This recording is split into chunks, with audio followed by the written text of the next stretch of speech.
Baik, sekarang indikator sebelum nanti ke teknik-tekniknya. Kalau indikator ini nanti sebenarnya untuk mengukur apakah aku sudah cerdas secara emosi atau belum. Jadi yang pertama apa? Orang yang cerdas emosi itu biasanya mampu mengatasi stres, mengatasi tekanan. Jadi dia bisa bertahan meskipun mengalami peristiwa-peristiwa buruk, tidak hancur karena tekanan. Yo, masalah banyak sih, problem banyak.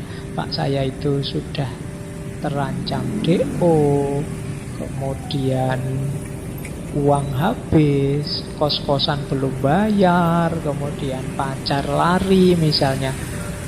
Itu kan ruwet. Tapi saya ya tak bikin santai lah Pak, seneng saja lah Pak. Ini namanya cerdas secara emosi. Jadi mampu mengelola problem, tidak hancur karena problem. Meskipun kadang kamu itu cerdas apa ndak waras. Ya masalah sebesar itu kok cengenges-cengenges. Jadi, tapi memang di antara cirinya orang cerdas emosi itu mampu mengatasi stres. Dia tangguh.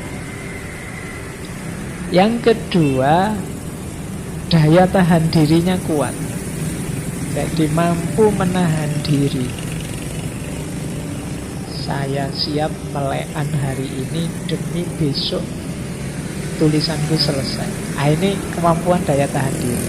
Jadi melekan itu kan tidak enak, tapi aku siap menahan tidak enak sebentar demi kenyamanan yang lebih besar nanti.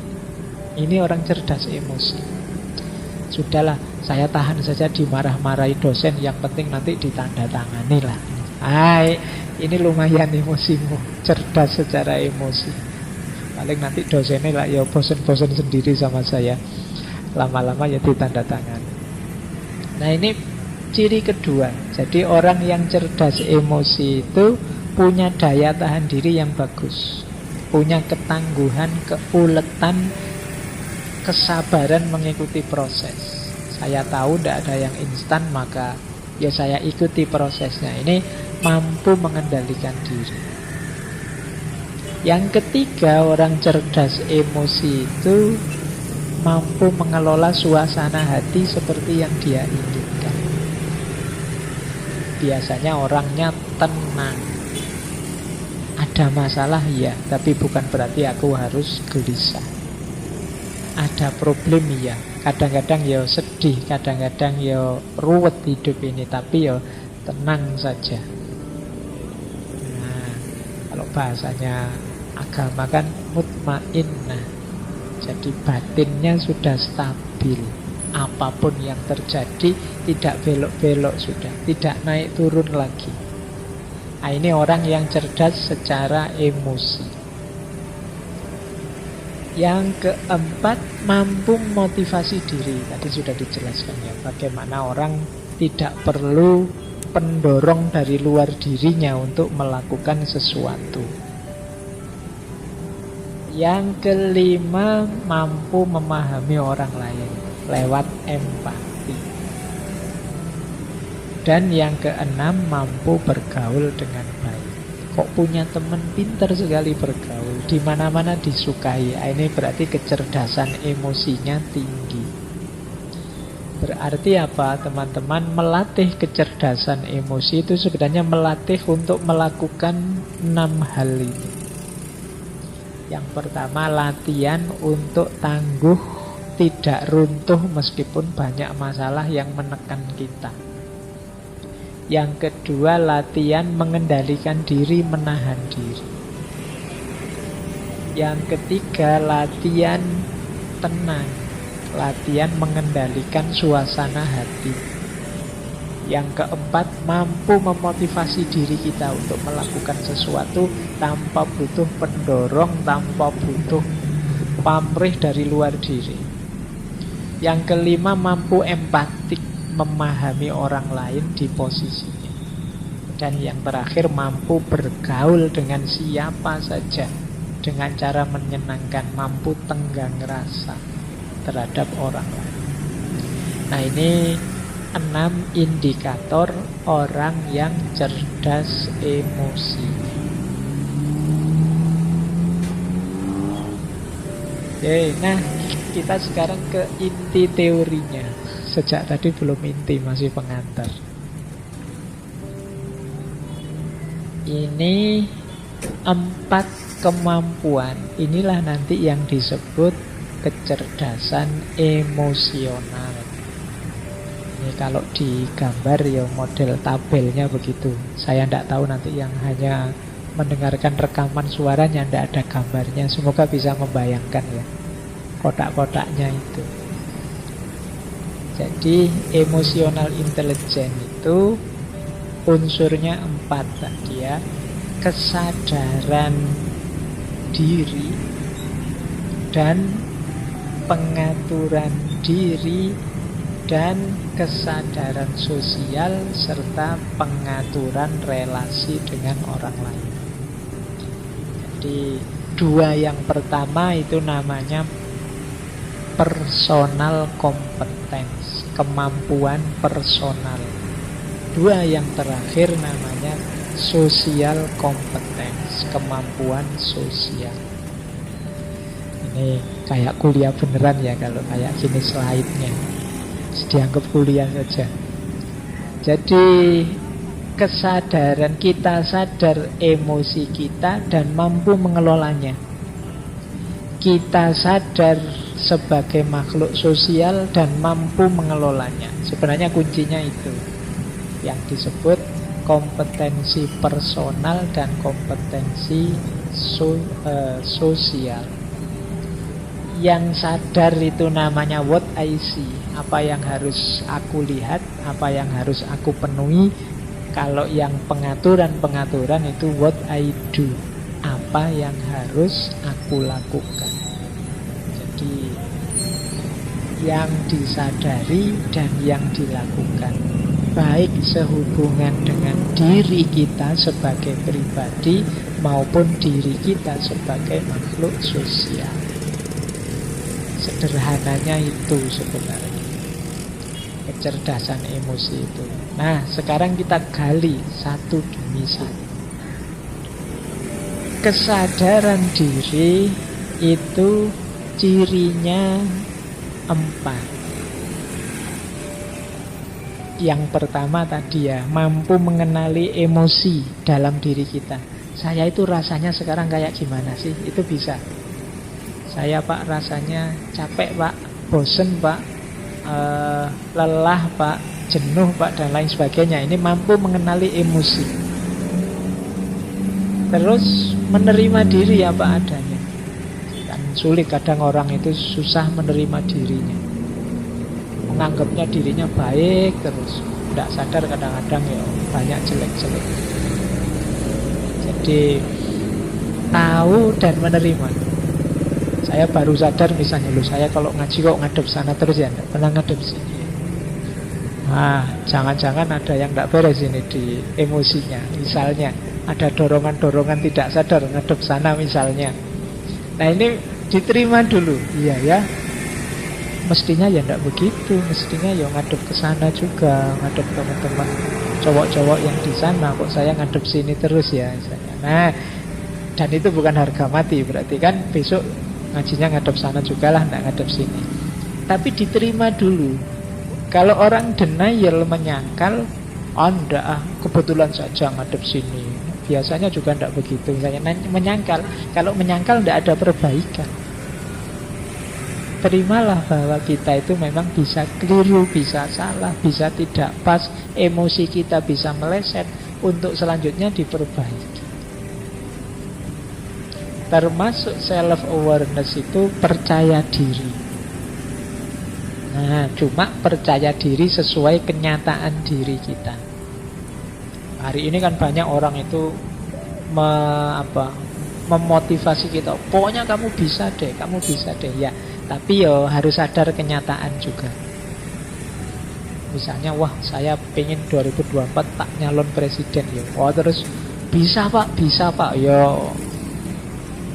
Iya, kamu tidak realistis namanya. Percaya diri ya, tapi sadar kenyataan juga. Ini lebih sehat untuk emosi kita. Kemudian yang terakhir, mampu menertawakan diri. Ini menarik. Menertawakan diri itu berarti apa?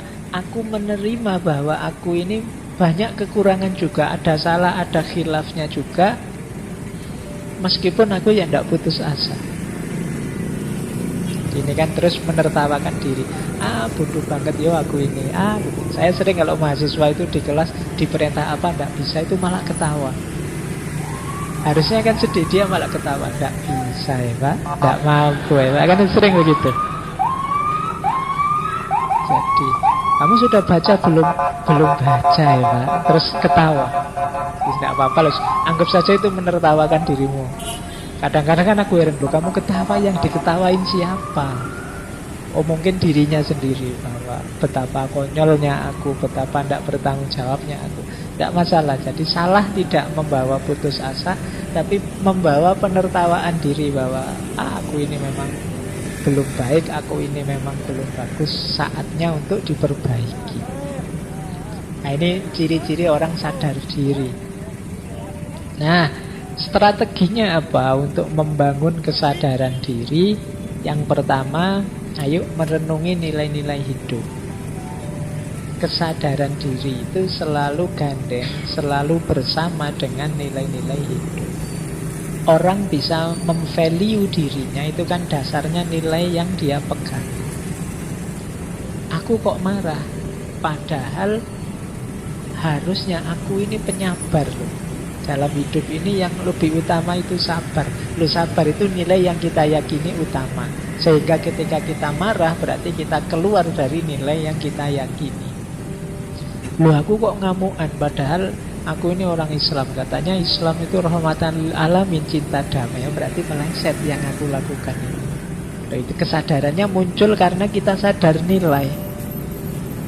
Yo, nilai ini jadi standarnya. Kalau kita tidak punya standar, ya kita tidak tahu sudah meleset apa belum. Yang kedua, untuk sadar diri, mari sering-sering mengamati efek dari emosi yang kita ungkapkan.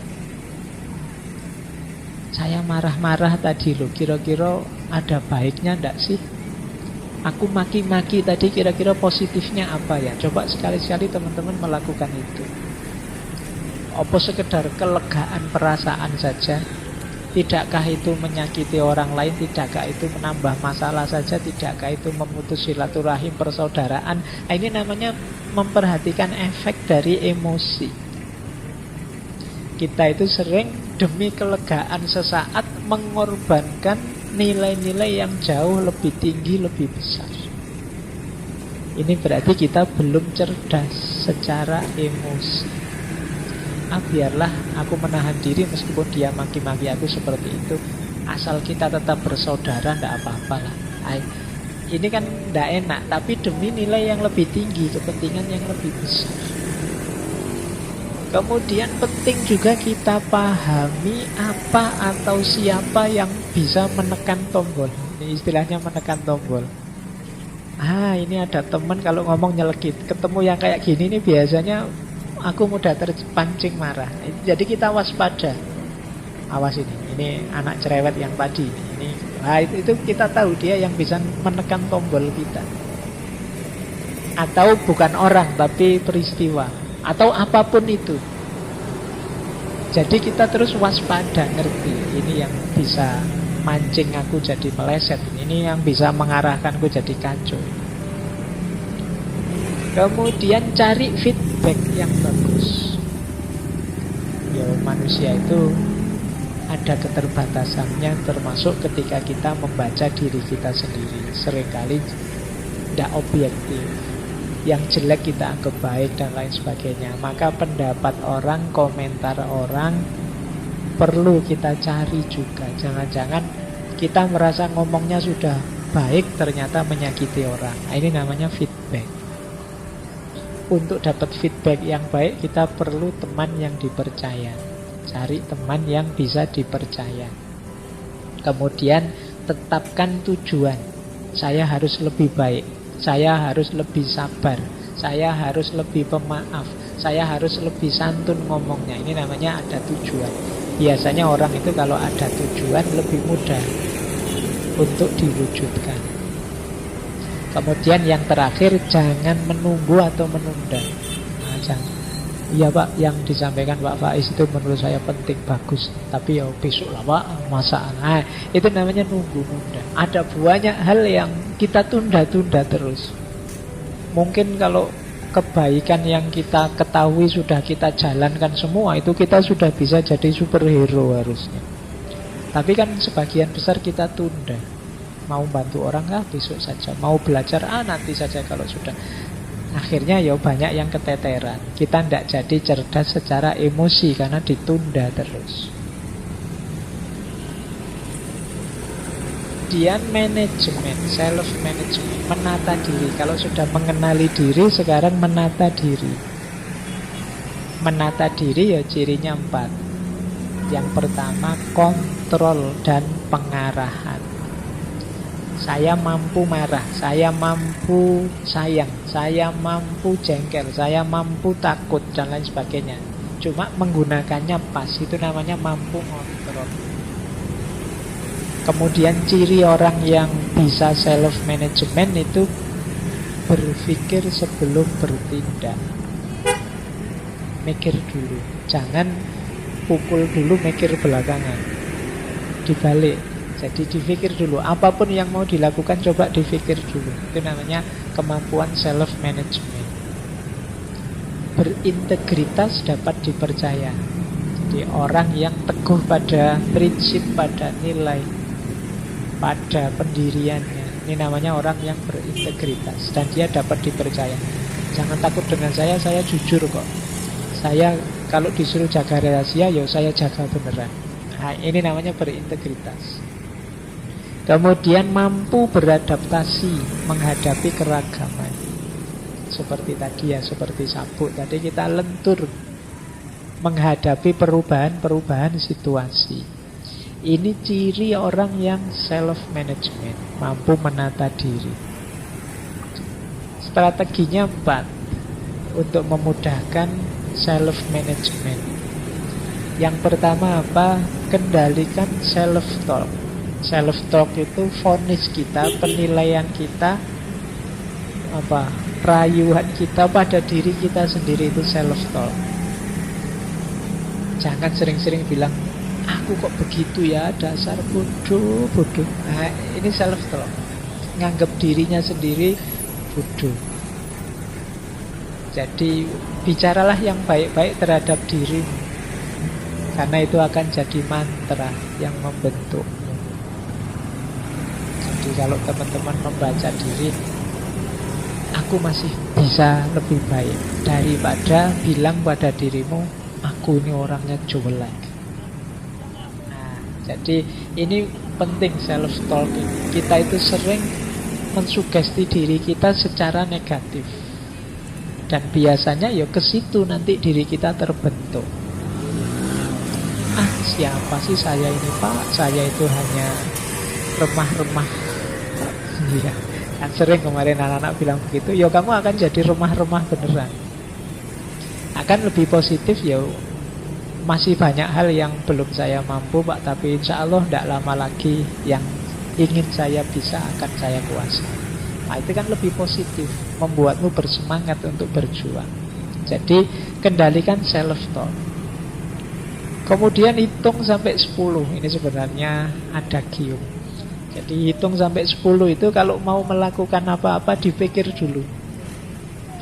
Wah, kurang ajar dia, ngomong jelek tentang aku di medsos, tak bales Sebelum bales dihitung dulu sampai 10. Bales bener apa enggak, nanti efeknya apa kalau dibales. Sudahlah, pokoknya harus menang.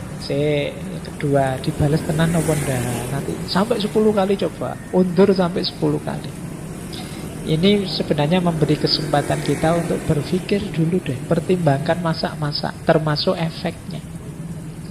Karena kalau sudah terkirim, apalagi sudah dibaca sana, nanti jangan-jangan masalah baru muncul.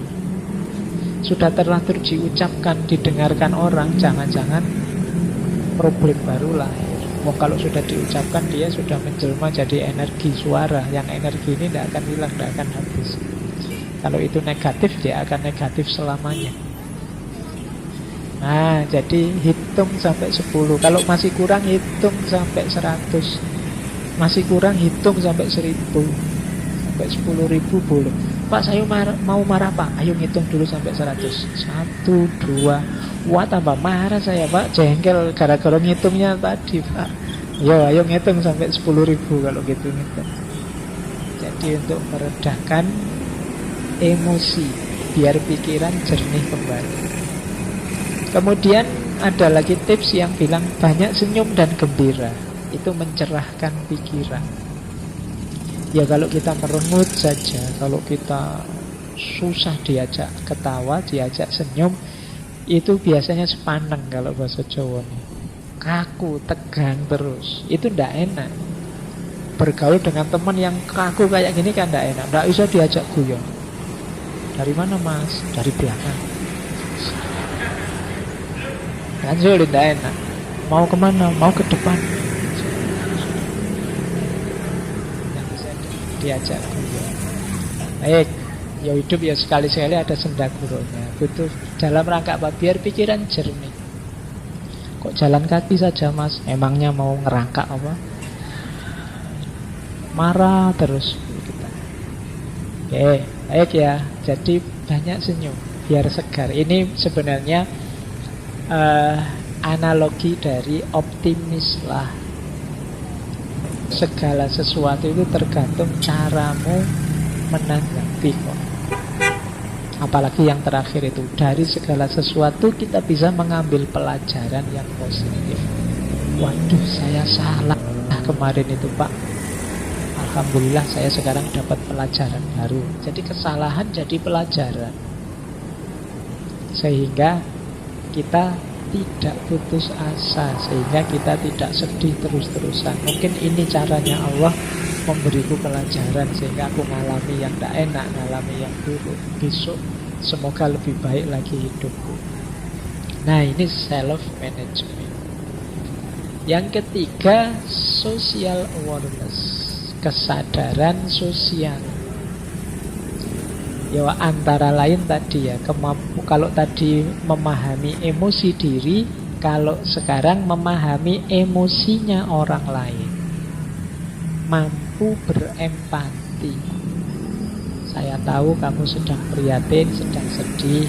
Sudahlah, urusan dengan saya nanti saja kalau sudah tenang. Ini namanya mampu berempati. Saya tidak suka